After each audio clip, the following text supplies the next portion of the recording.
Greetings, my dear viewer. This is a channel about marital infidelity and about the consequences if one spouse starts to cheat on the other. If you, as well as I do, support true family values and condemn cheating, then subscribe to the channel and give this video a like. Let's get started. For the last 20 minutes, he had silently watched his captivating wife move gracefully across the ballroom floor, her steps so impeccably timed that as the clock struck midnight, she was positioned at the farthest point from him. Surrounded by her affluent, pretentious circle, she seemed more like a prized dish being passed around at a feast, kissed, touched, and admired by the executives from his firm. His boss, an entitled heir who had done little to earn his wealth, seemed especially taken with her. None of this was surprising. For the past 2 years, the company's New Year's Eve celebration had followed this same humiliating pattern. The first time, he chalked it up to the intoxicating effects of champagne, but last year had left no room for doubt, compelling him to make plans. A light tug at his sleeve drew his attention. Turning, he found Rebecca, his wife's closest confidant and partner in crime, standing beside him. "Happy New Year, Kyle," she chirped, leaning in for her customary half-hearted kiss on the cheek. He barely acknowledged the gesture, stepping back to meet her gaze. Usually brimming with smugness, as if her aristocratic lineage granted her some innate superiority, Rebecca's expression tonight carried an unusual mix of discomfort and pity. "Kyle, don't be so stern," she said softly, her tone almost pleading. "It's just a silly tradition. She's only sharing a few harmless kisses. She'll come back soon, and everything will be fine. You know she loves you." He scrutinized her, unimpressed by the platitude. Rebecca pressed on, her voice turning conciliatory. "She does love you, Kyle. Whitney's just vivacious and spontaneous. She thrives on socializing with people who share her energy. You're the quiet, thoughtful one. She needs that balance. Spending time with them only makes her value you more." A bitter laugh escaped him. "Is that so? Was that what she was doing under the mistletoe at the Christmas party? Because I saw her kissing every senior executive in her office. And now, here she is again, dancing, kissing, and cozying up to my colleagues. So, by your logic, the more she gets close to everyone else, the more she appreciates me?" Rebecca flinched. "You're misinterpreting—" "Am I?" he interrupted. "Does her appreciation include making out with George, the guy she knows I can't stand? Is this her unique way of showing love, since she's well aware of how much I despise him?" Rebecca's face turned crimson as she looked away. "Kyle, please. I know this is difficult, but for the first time in 5 years, Rebecca, I actually understand," he said, cutting her off. "I really do." Without waiting for her response, he strode to their table and retrieved a large, brightly wrapped package from his briefcase. Taking off his wedding ring, he tied it securely to the ribbon atop the gift. Then he turned back to Rebecca, his expression calm and resolute. "Give this to Whitney when she's done charming the crowd.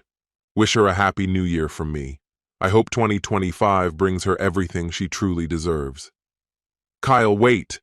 Rebecca grabbed his arm, her voice desperate. "Don't leave. I'll bring her back. She's just had too much champagne again. She needs you to take her home." "No, Rebecca, she doesn't." His tone was steady, almost serene. "She's been here all day, preparing for this spectacle. She has her own room, her own car, and more than enough admirers to look after her. And you've known all along, haven't you? You've lied to me before, not this time." Before she could respond, he turned and walked away. As he exited the ballroom, he nodded briefly at Helen, the HR director, who was standing with her towering husband. Helen had spent the afternoon assisting him as his boss, and others made their arrangements at the hotel, a plan that had involved Whitney in a lavish suite. Kyle had documented everything, and so had Helen. Soon the board of directors would see it too. As Kyle disappeared into the night, Helen and her husband moved purposefully toward Whitney. Meanwhile, Rebecca pushed her way through the throng of admirers surrounding her friend. When she finally reached Whitney, she thrust the garishly wrapped package toward her. Kyle left this for you, Rebecca said, her voice tight with strain. He's gone. He watched everything tonight, and when you started kissing everyone, he decided he'd had enough. He wanted you to have this. Whitney's lips curved into a confident smile. Oh, Kyle, she said dismissively. He's just sulking. I'll fix things when I get home. He always forgives me. Even when he's upset, he leaves me gifts. Ignoring Rebecca's attempt to stop her, Whitney untied the ribbon. When the ring fell to the floor, her smile faltered. George, who had been standing nearby, stooped to pick it up with a smirk. Isn't this your husband's wedding ring? He asked mockingly, holding it up for her to see. Whitney stared at the ring, her confusion growing, and hastily unwrapped the box. It's heavy, she muttered, giving it a shake. As she broke the seal, its contents spilled onto the floor. Glossy photographs scattered across the tiles. A hush fell over the room. Whitney, her gown pooling around her, knelt to gather the photos, her hands trembling. The faces in the images came into focus, and her gasp of shock quickly turned into a horrified scream. Rebecca, pale and visibly shaken, crouched beside her, trying to steady her. Nearby, George picked up one of the photos, his expression darkening as he recognized himself. What the hell, Whitney? He snarled, loud enough for the gathering crowd to hear. More eyes fell to the photos, revealing compromising images of Whitney with George, and others. The tension in the room snapped. One woman slapped her husband with a resounding crack, following it with a sharp jab to his chest. So this is why you're never home, she shouted, grabbing a handful of photos to show to other wives. You all might want to take a look at these. Plenty of familiar faces here. The ballroom descended into chaos. Whitney, overwhelmed, fainted, collapsing unceremoniously onto George's polished shoe. Rebecca frantically tried to revive her as the crowd buzzed with scandal and accusation, but the damage had already been done. Far from the chaos, Kyle walked away without a glance back. A woman raised a USB drive high, her voice cutting through the clamor. Look, USB drives too. Who knows what secrets they hold? Nearby, chaos erupted as a furious blonde berated a sharply dressed older man. You lowlife, remember our prenup? I'll make sure you lose everything. Please, baby, I'm sorry, he pleaded, his tone desperate. It meant nothing. She kept throwing herself at me. I slipped, but only once. She's not even close to you. You lying piece of trash, she screamed, rage spilling over. Rising from the floor, she charged at him, brandishing incriminating photos, her curses ringing out. He stumbled backward before breaking into a full sprint as she gained ground. Elsewhere, a woman sobbed uncontrollably, clutching a photo to her chest, while her husband stood silently beside her, his face buried in his hands. Another man thrust a photo at a striking woman, his voice trembling with anger. You're bi? Really? You've been lying to me all this time? You swore you'd never do a threesome because you wouldn't be with another woman, he bellowed. Her cheeks flamed red as she turned on her high heels and fled, wobbling with every step. In the midst of the uproar, another woman gathered a pile of photos and began shouting names as she stormed through the ballroom. She stopped in front of a bewildered woman, handed her a picture, and watched as realization dawned. Fury twisted the woman's features as she turned toward her husband, photo in hand. Her steps quickened as he backed away in panic. This chaotic scene repeated itself across the room, each incident drawing gasps and murmurs from the horrified onlookers. Meanwhile, Whitney, now conscious, sat dazed on the floor, her glazed eyes taking in the turmoil.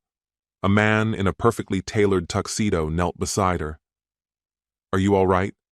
He asked softly. She nodded, her voice empty. I'm Whitney Wright. His brow furrowed. The Whitney Wright? She nodded again. Who are you? She asked weakly. He pulled out a packet of papers, snapped her photo, and said, I'm a process server. You've been served, Whitney Wright. The room fell silent as he continued, his voice cutting like a knife. These documents outline and substantiate Kyle Wright's adultery allegations in his divorce filing. Enclosed are photos and videos proving her infidelity. He addressed the crowd with calculated precision. For those who missed the evidence, the divorce filings, publicly available, list every name, date, and place of Whitney's affairs. For a nominal fee, I can provide a link to the complete archive. If you suspect your spouse was involved, I also offer digital evidence packages, priceless in court. Contact me online. With a dramatic bow, he exited, leaving the room in stunned disarray. The fallout was swift and merciless. Whitney collapsed into her friend Rebecca's arms, sobbing inconsolably, the divorce papers clutched in her trembling hands.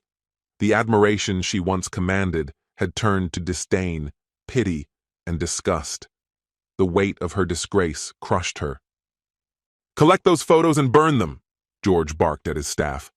Turning to Helen, his voice dripped with venom. "Draft a reprimand for Kyle Wright and have his termination ready by Monday." Helen remained composed. "I'm afraid that won't be possible, Mr. Taylor. Kyle resigned earlier today. He gave 2 weeks' notice, cleared his desk, and left." "I won't accept his resignation," George roared. "I'll fire him and make sure he's blacklisted." Helen's expression didn't waver. "That won't work, sir. He met with the chairman, your father, who accepted his resignation. Kyle has already secured a new position with one of our consulting partners." George's face turned a dangerous shade of crimson as Helen and her husband exchanged triumphant glances, quietly savoring his frustration. Far away, Kyle Wright was already on the road, cruising south in his custom Chevrolet Suburban. His route to Austin, Texas, wound through scenic rural landscapes, and he intended to enjoy every mile. Leaving behind the frenetic city life, he planned to explore charming small towns, indulge in local delicacies, and take the kind of back roads immortalized in country songs. The divorce settlement was simple. Kyle retained his investments and retirement accounts, while Whitney kept the penthouse and her trust fund. The luxury SUV, largely financed by her extravagant spending, was a small, satisfying consolation for him. As the miles stretched behind him, Kyle felt the weight of freedom. The company he had built, Taylor and Son, would likely falter without him. George's incompetence would ensure its demise, while Kyle's new venture, built on innovations he had quietly developed, would thrive. The thought of George's downfall brought a satisfied smirk to his face. Whitney, meanwhile, was unraveling. Back at Rebecca's house, she dissolved into tears once more, realizing her carefully rehearsed excuses were futile. She had planned to tell Kyle her affairs were meaningless, mere tools to strengthen their relationship or further their mutual goals. But even she knew how hollow that sounded. Kyle had been steadfast in his commitment to their marriage. Forgiveness was not an option. As Kyle embraced his newfound freedom and brighter future, Whitney faced the wreckage of her choices. Her once glamorous life was crumbling around her, piece by irreparable piece. For months, she had understood that her marriage was irreparably broken, but the sight of their apartment stripped of his belongings drove the truth home with brutal force. She sank to the floor, her sobs raw and unrestrained, condemning herself for the hubris that had brought her to this point. The reasons for her actions lingered in her mind, yet she couldn't find it within herself to believe them. She had never truly anticipated consequences, and even if they came, she had assumed her gentle, naive husband would pardon her. For 3 years, her betrayals had gone unchecked, but now he had destroyed her world in a single night, leaving her to sift through the rubble of her shattered reputation and life. Kyle's past week had been a whirlwind. After setting up his new phone, he discarded the old one, SIM card removed, into a slushy street, severing the final connection to his former existence. His move to Texas had been carried out with precision, every step meticulously planned. Throughout the week, he'd sent a string of emails that detonated like grenades, each one tailored for maximum impact. Each recipient, a spouse, was left grappling with the unraveling of their marriage. The chaos he orchestrated brought a satisfied smirk to his face. Rebecca's husband had been among the last to receive his email, just the day before. Kyle couldn't help but chuckle, imagining Al's response. Whitney's infidelity was her own undoing, but Rebecca's involvement couldn't be overlooked. Rebecca's vivid accounts of her escapades, along with her encouragement for Whitney to adopt a similarly reckless lifestyle, had fanned the flames. 4 days later, Rebecca and Whitney found themselves in their shared apartment, now occupied solely by the two of them, as Al had expelled Rebecca after reading Kyle's email. The email contained 5 incriminating video clips and a damning recording of Rebecca and Whitney. In the audio, the two women gleefully detailed their affairs, mocking their oblivious husbands and naming their lovers.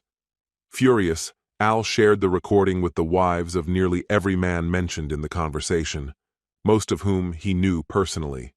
The fallout spread like wildfire. Al watched with grim satisfaction as the chaos unfolded. Another man named George faced his own reckoning. His father, disgusted by his actions, not only dismissed him from the family business, but also revoked his inheritance.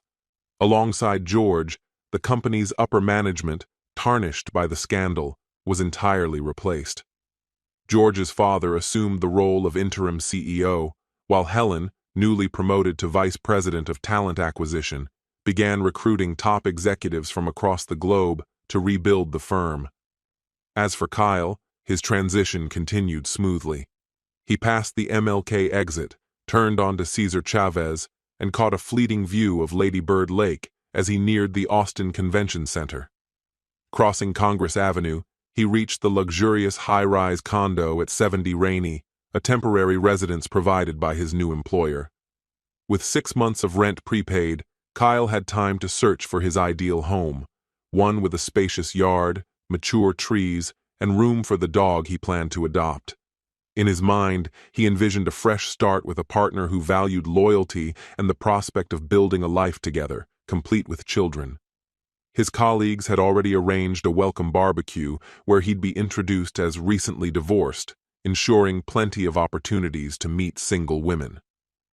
Meanwhile, back in New York, the storm Kyle had unleashed continued to escalate. Betrayed spouses retaliated with their own revelations, unearthing even more secrets and intensifying the havoc. Helen kept Kyle informed of the ongoing turmoil. As he reflected on the chain reaction he had set in motion, Kyle felt a profound sense of liberation. Far removed from the destruction, he embraced the peace of his new life in Texas. For the first time in years, he felt truly unburdened and free. My friend, and this is the end of the story. If you liked this story, then put your royal like and subscribe to the channel. May the force be with you.